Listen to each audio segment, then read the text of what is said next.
mais estará bem. A sociedade não estará bem, a igreja não estará bem, nada mais estará bem. Então a família precisa se organizar, se estruturar dentro da palavra de Deus. Os pais devem ensinar os seus filhos a palavra de Deus.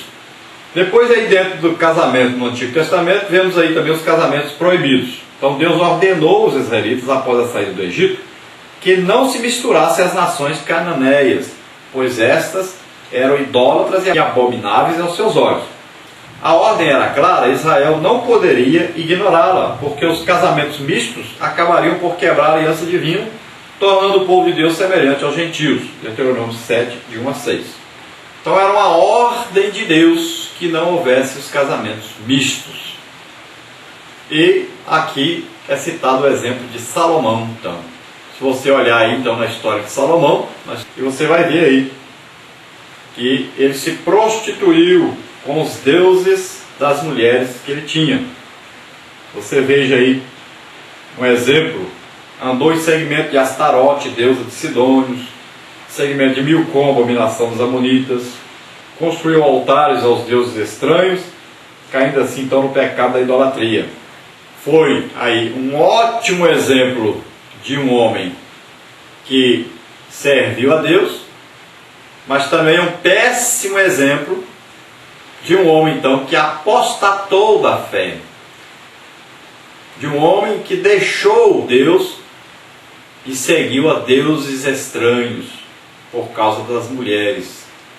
É um perigo muito grande da união com pessoas que não servem a Deus. Eles têm os seus deuses, a sua idolatria, e acaba corrompendo aquele que é servo de Deus. Em 90% dos casos é mais fácil o crente deixar Deus do que aquele que não é crente deixar os seus deuses, a sua idolatria. E é assim que ocorre. Infelizmente, é a realidade. A maioria das pessoas que se unem a uma pessoa que não é crente acaba também deixando a sua fé. Acaba com a vida totalmente prejudicada. Então tome cuidado com isso. É a realidade. E é o que está ocorrendo muito. E quando não ocorre a separação, então ocorre a divisão no lar, o sofrimento, a angústia, uma vida atribulada, uma vida toda atribulada. Na parte 2 nós temos o casamento misto no tempo de Neemias. Tópico 1, a constatação do erro. No tópico 2, as consequências do casamento misto. Então dentro dessa segunda parte, o casamento misto no tempo de Neemias, vamos ver tópico 1, a constatação do erro. Neemias observou que os judeus, após a volta do cativeiro babilônico, estavam caindo no mesmo pecado de Salomão. Vi também naqueles dias judeus que tinham casado com as mulheres asdoditas, amonitas e moabitas. Os judeus sabiam muito bem que Deus era contra os casamentos mistos, pois estes, além de contrariar os seus mandamentos, sempre acabavam por trazer sérias consequências à nação. Então em Deuteronômio 7 já estava advertido, Deus já havia dito que eles não poderiam, não deveriam de maneira alguma se unir, os filhos com as mulheres da terra, nem as filhas com os homens daquela terra, e nem os chefes de família se unir com alguma mulher daquela terra. Então era proibido, mas eles desobedeceram. E Neemias detectou isso assim que chegou. Ele já viu que estava acontecendo isso. Então ele tentou consertar. E quando veio o avivamento, ele até achou que tinha consertado isso. O problema é que ele se ausentou. E quando voltou, viu que o povo tinha voltado à mesma prática. E o pior, até os que não poderiam de maneira nenhuma fazer isso, que eram os sacerdotes. Essas uniões levariam então o povo à idolatria, a deixar Deus. E eles seriam amaldiçoados por Deus. Então dentro da parte 2 do casamento misto no tempo de Neemias, tópico 2, as consequências do casamento misto. Por causa dos casamentos mistos, as famílias judaicas começavam a enfrentar um sério problema: a perda de todas as suas características culturais e espirituais. E seus filhos falavam meio asdodita e não podiam falar judaico, senão segundo a língua de cada povo. Como se vê, as mulheres asdoditas exerciam mais influência sobre os filhos judeus do que os seus próprios pais. Se as crianças não falavam hebraico, significava que não estavam sendo educadas no caminho de Deus, mas criados como pagãs. Então o que estava ocorrendo? Os filhos, então, dos judeus, não estavam falando judaico. Eles estavam falando meio asdodita. Estavam enrolando ali, né, para falar. Não sabiam falar direito o judaico e sabiam mais falar o asdodita, a língua deles, lá dos povos deles. Isso caracterizava o quê? Eram mulheres que vinham daquelas regiões ali, daquelas tribos que viviam naquela terra. E quem é que tem mais contato com os filhos? As mulheres. Como elas não falavam judaico, o que acontecia? Elas ensinavam seus filhos a língua delas. Isso caracterizava o quê? Estava dizendo o quê? Os pais que deveriam ensinar aos seus filhos o judaico, a palavra de Deus, como está na palavra de Deus registrado, ensina ao teu filho o caminho que deve andar, ensina a palavra de Deus para eles, andando pelo caminho, se levantando, deitando. Então eles não obedeceram isso, deixavam as mulheres cuidar dos seus filhos e educar os seus filhos do jeito que queriam. Então os filhos falavam outra língua e tinham outros deuses. Estava tudo errado. Não acontece muito hoje assim? Às vezes a família é crente. Mas aí o pai trabalha, a mãe trabalha, porque vivem pensando em ganhar dinheiro. E aí colocam uma pessoa para cuidar dos seus filhos. E essa pessoa não é crente. Daqui a pouco começa a descobrir que o filho anda xingando, falando palavrão, que o filho não sabe nada da palavra de Deus, mas sabe muita coisa do mundo. Porque essa pessoa vai criar na sua religião idólatra, da sua maneira. Aí lá no colégio, os professores não são crentes. Vão ensinar também coisas erradas, contrárias à palavra de Deus. Os amigos também não são crentes. Então esse filho vai crescer e vai querer ir para a igreja?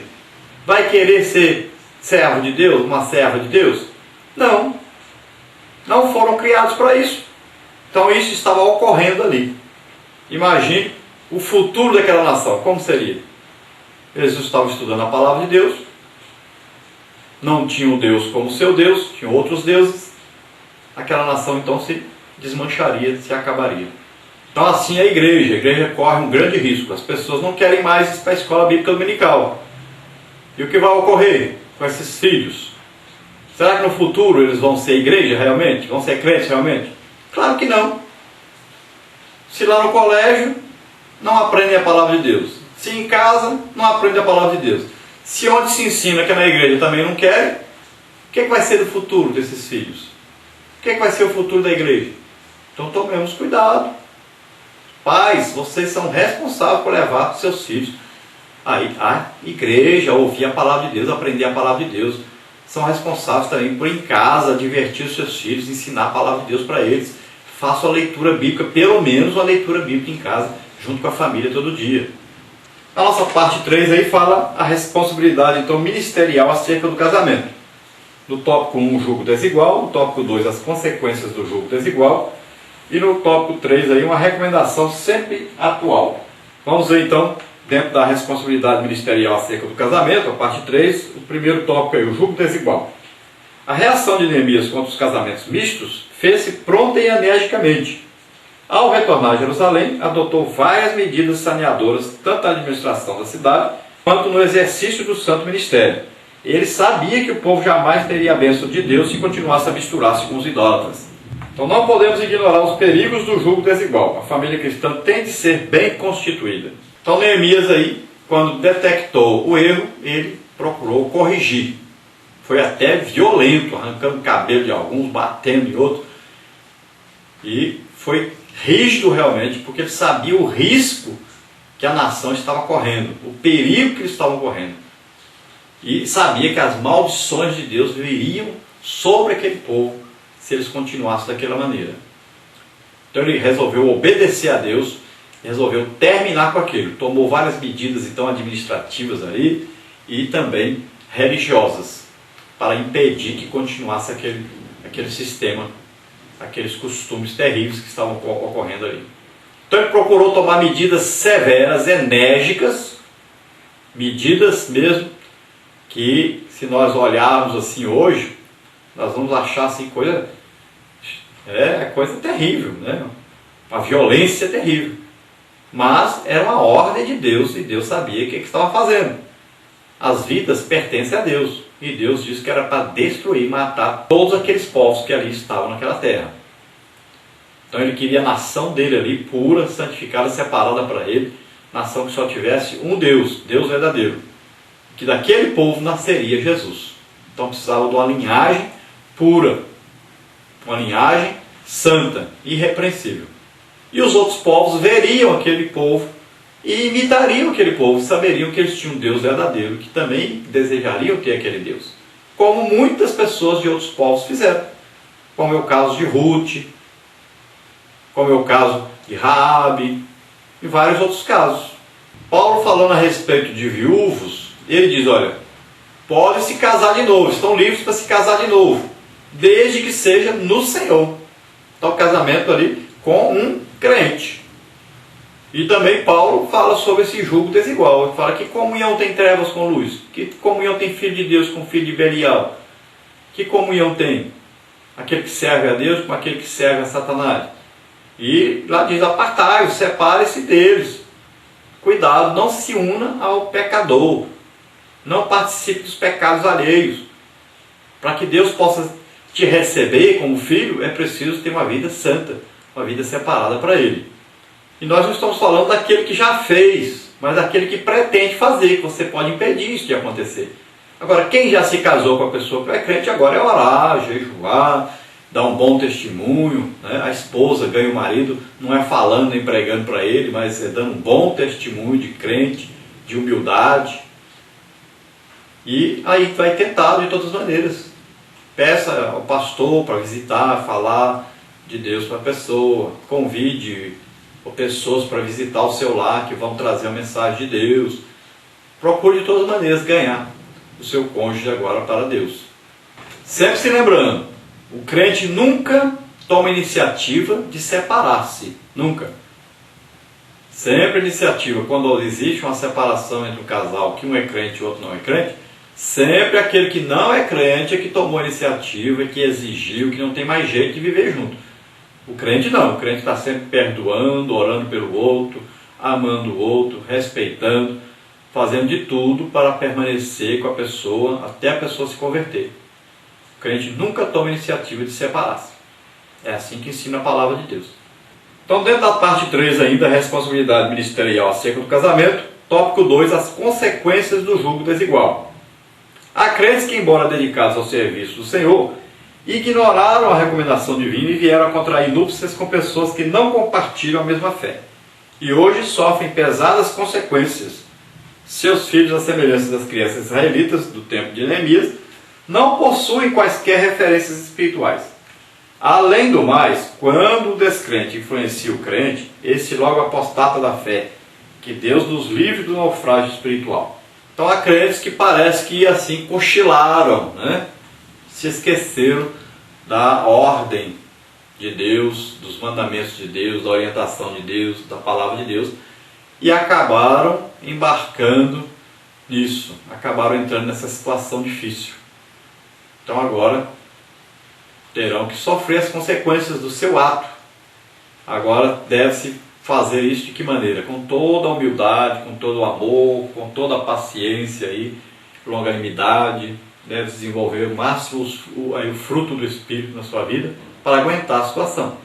Então é isso que nós acabamos de falar em 1 Coríntios 7. Se o crente tem aí uma esposa descrente, ou se a mulher crente tem um esposo descrente, nunca faça nada para se separar. A iniciativa sempre é do outro. E se houver essa situação, porque se não estiver aí uma situação muito difícil, continue e tente de toda maneira ganhar o seu cônjuge para Jesus. É claro que existem os casos extremos, onde às vezes o marido está espancando a esposa, né? Onde a esposa vive adulterando e tal. Aí existe aquele caso da separação, mas sempre o cônjuge que é descrente é que vai tomar a iniciativa, nunca o crente. O crente está sempre perdoando, amando, fazendo todo o possível para ganhar o outro para Jesus. Ainda dentro da terceira parte, responsabilidade ministerial acerca do casamento, temos aí, tópico 3, uma recomendação sempre atual. Que jamais venhamos a esquecermos do exemplo de Neemias. Aconselhamos nossos jovens e os que estão para se casar, que procurem agir segundo a vontade de Deus.